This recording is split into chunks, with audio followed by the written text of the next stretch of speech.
Okay, let's dive right in. We're going to break down a word that, gets thrown around a lot: fascism. Using a really clear civics guide, we're going to try and cut through all the noise and get to what it actually means, why it matters, and how you can spot it.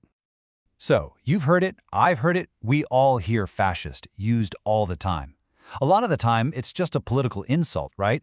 Something to throw at the other side. But is it just an insult, or is there something more to it? Is there a real, definable thing behind the word?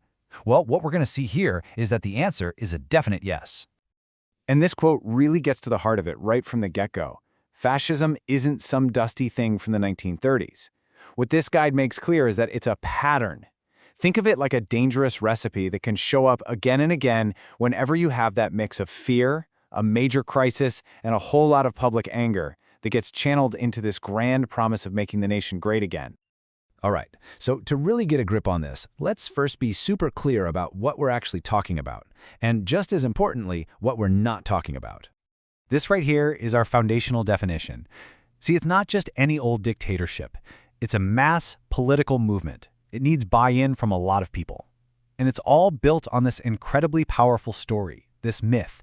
We used to be great, but things have gone wrong, we've been corrupted, and the only way to be reborn is through a massive struggle. Now, here's where it gets really interesting, because this is a crucial difference. A simple military regime, they pretty much just want to keep things as they are, maintain the status quo. But fascism, it looks revolutionary. It's got all this energy, it talks about a fresh start, and mobilizes huge crowds. It has this dynamic style that a simple dictatorship just doesn't. And according to our guide, that pattern usually breaks down into these 5 key features. You've got that myth of national rebirth we just talked about. Then there's the mass mobilization. Think rallies, symbols, a real spectacle. Then comes the systematic destruction of democracy. It also almost always involves a partnership with big business. And finally, it's all held together by a politics of purity, defining who's in, and more importantly, who's out. So that's the what. But how does this stuff actually take hold?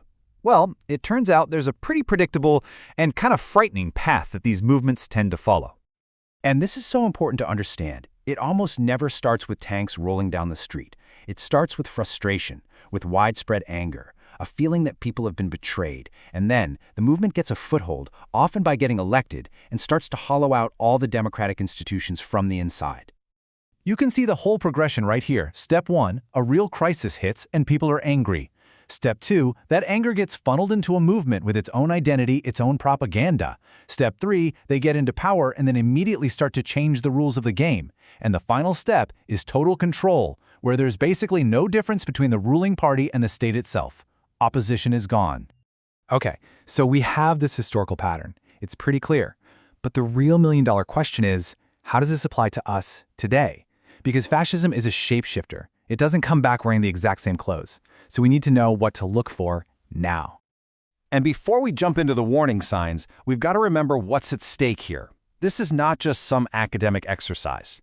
The guide reminds us that this whole promise of national rebirth is a violent one. It requires an enemy. It's built on turning neighbors against each other and twisting patriotism into a weapon. So this really is the question for all of us, isn't it? History gives us the playbook, but we're the ones who have to be able to spot how those old patterns are showing up in our world, with our technology, with our modern anxieties. So, the guide suggests we keep an eye out for these 4 big signals. First, listen for the language. Talk of pure people versus traitors. Second, watch for attacks on the very idea of truth, on science, on a free press. Third, look for any glorification of violence, framing it as necessary or patriotic. And fourth, a worship of strength, where compassion and empathy are seen as weaknesses. And this is a really crucial point. Knowing these signs, being aware of them, it's not about being paranoid or an alarmist. It's just about being a responsible, engaged citizen. It's about being vigilant so we can protect the democratic values we care about. It's basically an act of civic care. Which brings us to, honestly, the most important part of this whole thing. It's one thing to recognize the problem, but what can we actually do about it? How do we protect and strengthen our democracy? It's the natural next question, right? It's easy to feel kind of powerless when you talk about these big ideas, but the source actually gives us some really clear, practical things, defenses that are available to every single one of us. And these defenses are incredibly powerful. I mean, yes, of course, we defend the big institutions like courts and elections, but we also have to defend our culture, Things like empathy and even humor. We have to learn to listen past the policy details and hear the emotional myth being sold. We need to support the very things that fascism tries to tear down: a free press, unions, public education. And you know what? It all starts locally, with cooperation and just caring for the people around us. I love this line because it just hits the nail on the head. Democracy isn't some statue that we just inherit and admire from a distance. It's more like a muscle. If you don't use it, it gets weak. It's a practice. It's something we have to actively do every single day. And in the end, it really comes down to this simple, powerful four-part call to action. Read, organize, speak up, and care for one another. That's it. That's how freedom and democracy survive. By staying informed, working together, using our voices, and, maybe the most important part, never letting go of our basic humanity.